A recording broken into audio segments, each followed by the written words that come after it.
Alam mo ba, may isang salitang Hapon na sinasabing naglalaman ng sikreto para sa isang mahaba at higit sa lahat masayang buhay.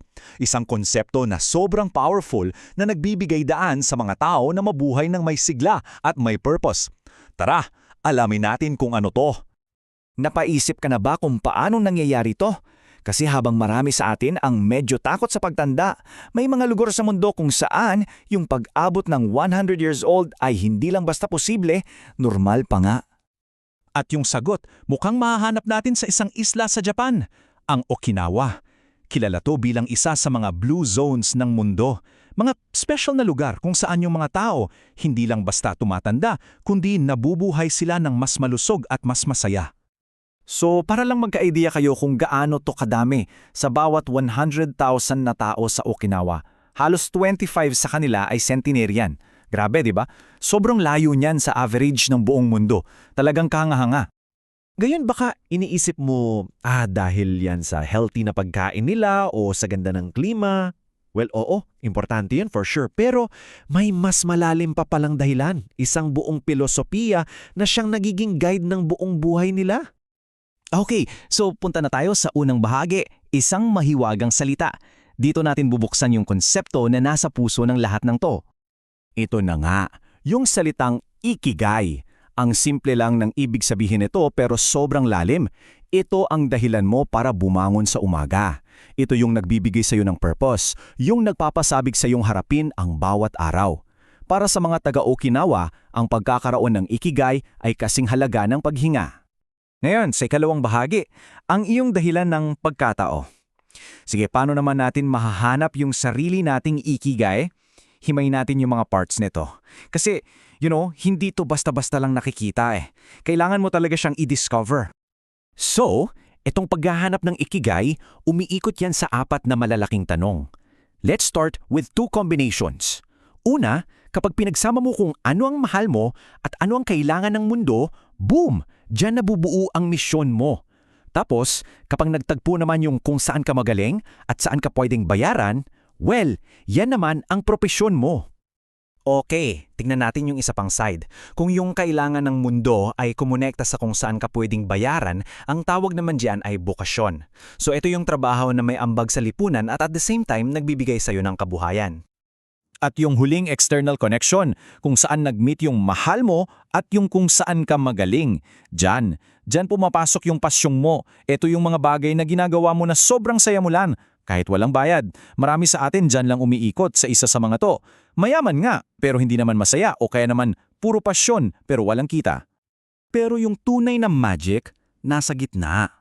Kung saan nagtatagpo lahat ng 4. Yung pasyon, misyon, bokasyon at propesyon. Diyan mo matatagpuan ang iyong ikigai. Yan yung perfect balance. Yung estado kung saan masaya ka, may purpose ka, nakakatulong ka, at kumikita ka. Perfect. At ito ang patunay kung gaano ka-deep yung konsepto ng ikigai sa kultura nila. Actually sa Japan, wala silang direct translation para sa retire nang ibig sabihin ay hihinto ka na sa lahat. Hindi, patuloy pa rin silang gumagawa ng mga bagay na mahalaga sa kanila hanggat kaya ng katawan. Okay, punta tayo sa ikatlong bahagi, paghahanap sa iyong flow. Kung ang ikigai ay yung ano, ang tanong ngayon ay paano? Paano natin isasabuhay ito araw-araw? Well, ang sagot ay nasa pag-abot sa isang state of mind na tinatawag na flow. Naranasan mo na ba yung sobrang focus ka sa ginagawa mo na parang tumigil yung oras? Yun yung flow. Yung pakiramdam na parang isa na lang kayo nung ginagawa mo. Ito yung sikreto para maging masaya habang nagiging productive ka. So paano ba natin ma-achieve yung flow? Simple lang yung idea. Kung yung ginagawa mo ay sobrang dali, anong mangyayari? Mabobore ka. Kung sobrang hirap naman, ma-anxious ka. Ang flow ay nasa gitna.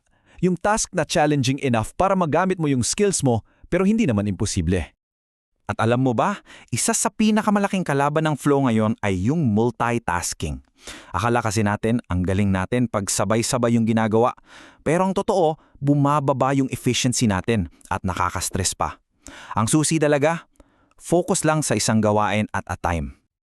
Pang-4 na bahagi, mga lihim mula sa Village of Longevity. Okay, balik tayo mula sa theory papunta sa practice. Puntaan natin yung Ogimi, yung Village of Longevity sa Okinawa, para makita natin mismo kung paano nila isinasabuhay ang lahat ng to. Unang-una, mapapansin mo yung paraan nila ng pagkain. May kasabihan silang harahachibu. Ito yung reminder na kumain lang hanggang 80% full, hindi yung sobrang busog na busog.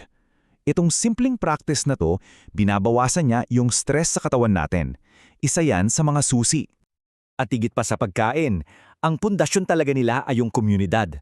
Meron silang tinatawag na mowai, parang isang grupo ng mga kaibigan na pamilya na ang turingan. Nagtutulungan sila habang buhay, sa hirap at ginhawa. Sa mundo natin ngayon na palaging mas nagiging isolated tayo, itong matibay na social connection, ito yung isa sa pinakamalakas nilang sandata. At para sa huling bahagi, karunungan mula sa mga dalubhasa. Para tapusin to, syempre walang tatalo sa mismong mga salita galing sa mga sentenarya ng Ogimi. Simple lang yung mga sinasabi nila, pero grabe, sobrang lalim ng katotohanan.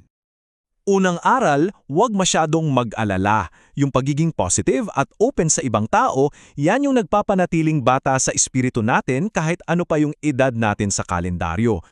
Pangalawang aral, manatiling aktibo.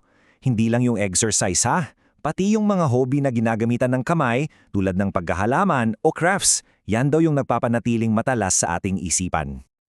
Pangatlong aral, dahan-dahan lang. Sa mundo nating sobrang bilis, itong reminder na maging mindful at i-enjoy yung bawat sandali, napakahalaga. Slow down, relax.